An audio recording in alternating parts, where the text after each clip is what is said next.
जो लोग मेरे इस चैनल पर नए हैं या फिर मेरा ये वीडियो किसी और सोशल मीडिया प्लेटफॉर्म पर देख रहे हैं, वो मेरा YouTube channel political Tamasha with doctor Arshi को सब्सक्राइब करके वहां पे लगी बेल आइकॉन को जरूर दबा दें, ताकि आपको हमारे आने वाले हर वीडियो की अपडेट्स मिलती रहे।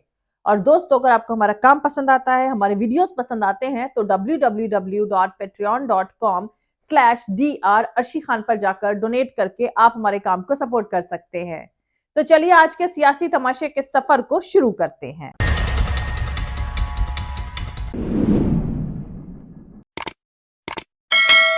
आज जो 20,000 करोड़ का ड्रग्स तालिबान भेजता है हिंदुस्तान को, आज उसी तालिबान को 20,000 टन गेहूं भेज रहे हैं मोदी जी।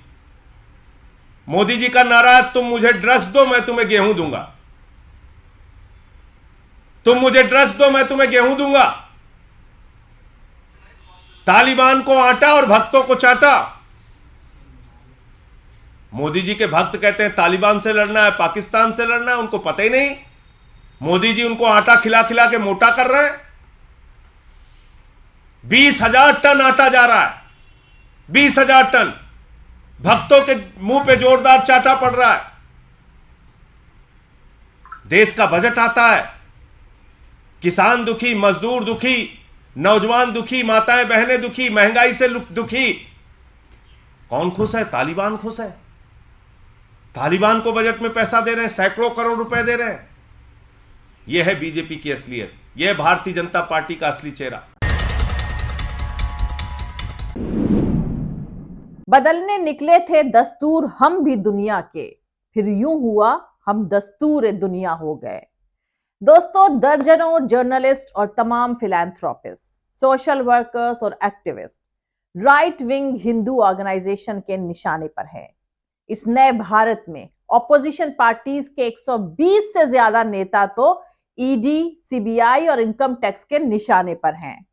कुल मिलाकर आने वाले वक्त में सियासी तमाशा जिस तरफ करवटें बदलते दिख रहा है, वो बेहद खतरनाक हो सकता है।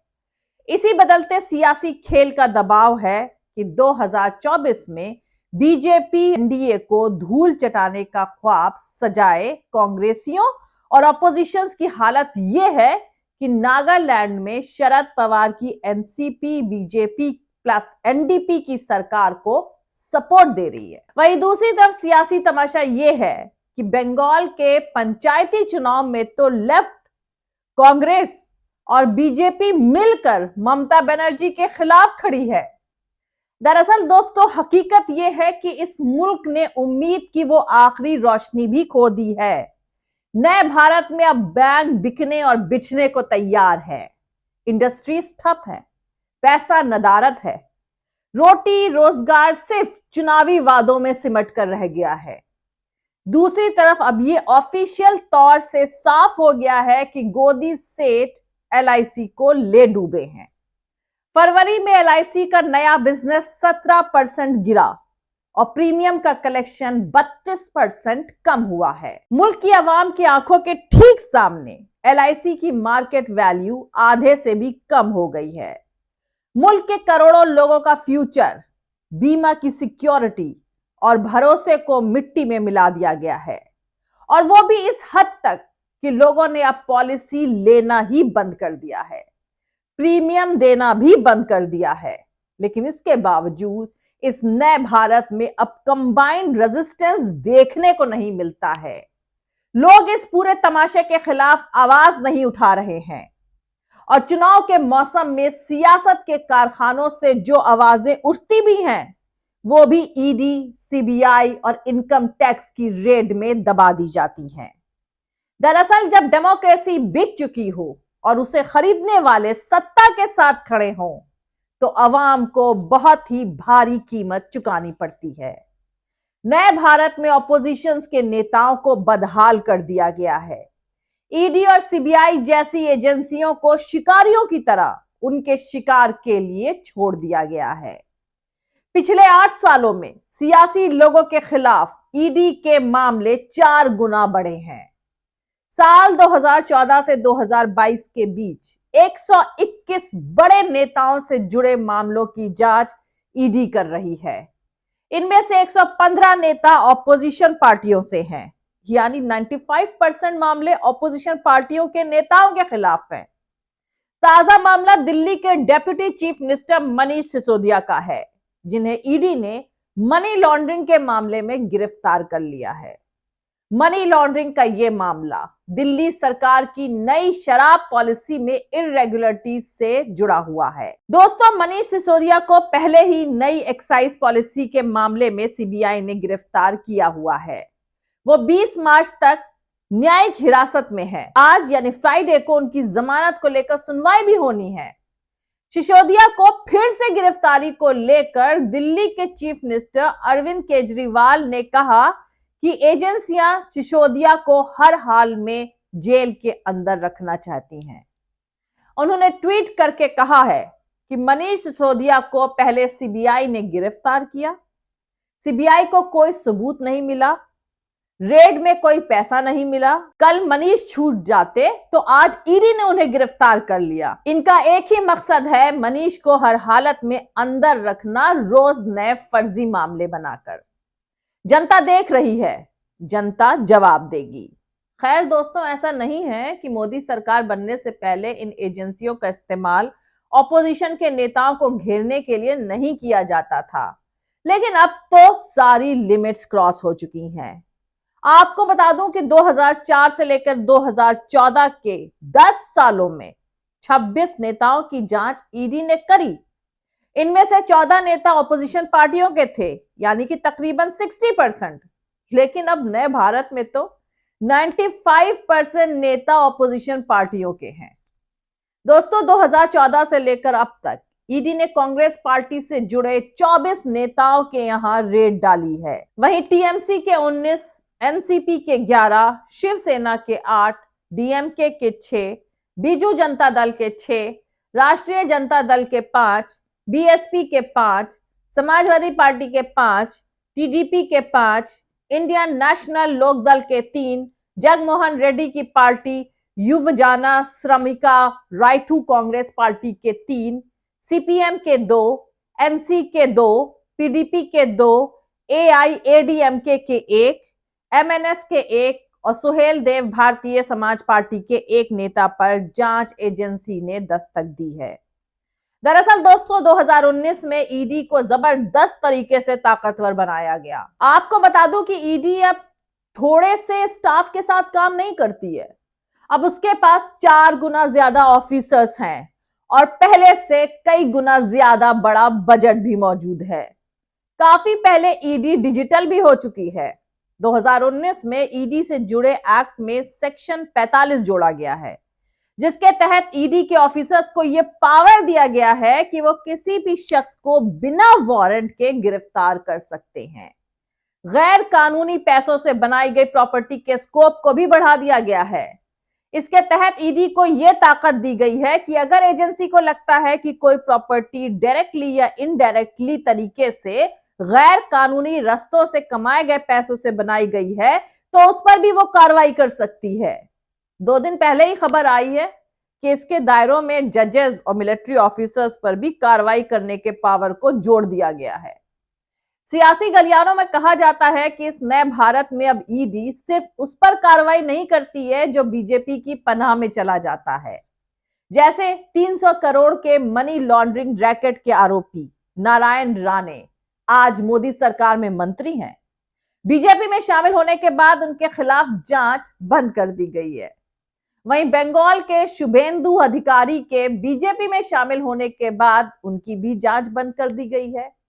असम के हेमंत बिस्वा शर्मा के बीजेपी में शामिल होने के बाद उनकी भी जांच बंद कर दी गई है। कर्नाटक के बीएस येदुरप्पा की भी यही कहानी है। दूसरी तरफ महाराष्ट्र में शिवसेना को तोड़कर शिंदे सरकार बनाने में ईडी का रोल किसी से भी छिपा हुआ नहीं है। खैर दोस्तों, कल ही समाजवादी पार्टी के नेता राम गोपाल यादव ने दावा किया है कि 2024 के लोकसभा चुनाव से पहले ऑपोजिशन का कोई ऐसा नेता नहीं बचेगा जिसके खिलाफ जांच नहीं करी जा रही होगी। दूसरी तरफ एक अलग ही लेवल का सियासी तमाशा चल रहा है। दरअसल मोदी सरकार के कानून मंत्री किरेन रिजिजू ने राहुल गांधी को देश की एकता के लिए खतरा बता दिया है। 2 दिन पहले देर रात सिलसिलेवार ट्वीट करके उन्होंने राहुल गांधी के लंदन में दिए गए बयानों को लेकर उन पर निशाना साधते हुए राहुल गांधी की लंदन में भारतीय ओरिजिन के पत्रकारों के साथ करी गई चर्चा का छोटा सा हिस्सा शेयर करते हुए लिखा कि राहुल गांधी हमारी बात नहीं सुनेंगे, लेकिन उम्मीद है कि वो अपने वेल विशर्स की बात सुनेंगे। कांग्रेस के युवराज ने सारी हदें पार कर दी हैं। ये शख्स देश की एकता के लिए बेहद खतरनाक हो गया है। अब ये लोगों को देश बांटने के लिए उकसा रहे हैं। भारत के सबसे चहेते प्रधानमंत्री नरेंद्र मोदी का मंत्र है, एक भारत श्रेष्ठ भारत। दरअसल दोस्तों, बीते दिनों ब्रिटेन की कैम्ब्रिज यूनिवर्सिटी में लेक्चर देने पहुंचे कांग्रेसी नेता राहुल गांधी ने कहा था कि मोदी भारत के स्ट्रक्चर को बर्बाद कर रहे हैं।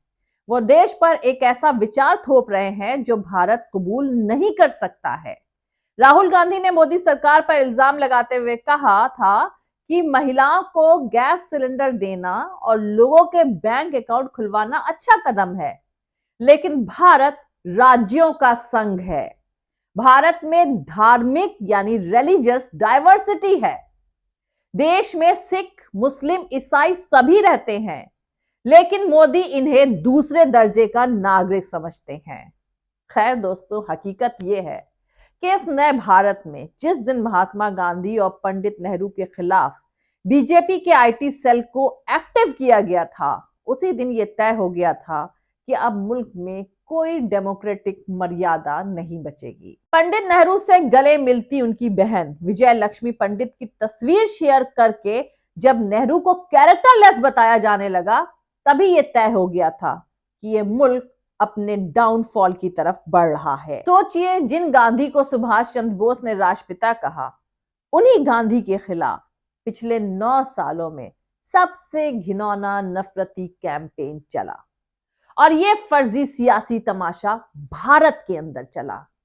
जिन गांधी को रविन्द्रनाथ टैगोर ने महात्मा कहा था, उन गांधी के खिलाफ सबसे गंदा गिरा हुआ प्रोपेगेंडा इस आजाद भारत में चलाया गया, और ये सत्ता में बैठे लोगों ने चलवाया, बाकायदा अरबों के खर्च से आईटी सेल बनाकर। जरा सोचिए, जिन नेहरू ने इस देश की नींव रखी, जिन नेहरू के बनाए इंस्टीट्यूशंस तमाम मेहनत करके भी 9 साल में बर्बाद नहीं किए जा सके, उन नेहरू की बहन के साथ उनका फोटो सर्कुलेट करके उन्हें गंदी गंदी गालियां दी गई। दरअसल दोस्तों, जिन लोगों की निगाह में गांधी नेहरू कैरेक्टरलेस थे, करप्ट थे, हिंदुओं के खिलाफ थे, देशद्रोही थे, जिनकी निगाह में गांधी नेहरू पटेल आपस में दुश्मन थे, जिनकी निगाह में भारत का कॉन्स्टिट्यूशन और तिरंगा भी देश विरोधी रहा हो, उनके लिए राहुल गांधी या दूसरा कोई भी ऑपोजिशन पार्टी का नेता रेस्पेक्टेबल कैसे हो सकता है। अब राहुल गांधी को देश के लिए खतरा बताया जा रहा है, कल को वो हर उस शख्स को खतरा बताएंगे जो उनके घटिया सियासी तमाशे में शामिल नहीं होगा।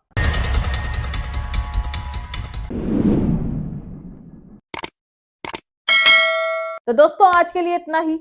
मिलते हैं अगले वीडियो में किसी दूसरे नए सियासी तमाशे के साथ।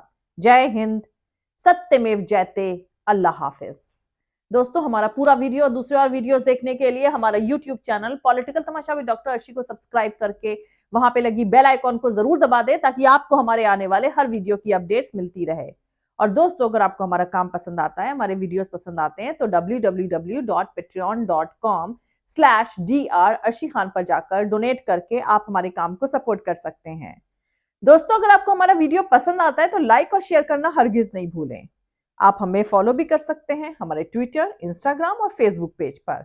मेरा ट्विटर हैंडल है @arshi aziz khan। Thank you. मिलते हैं अगले वीडियो में।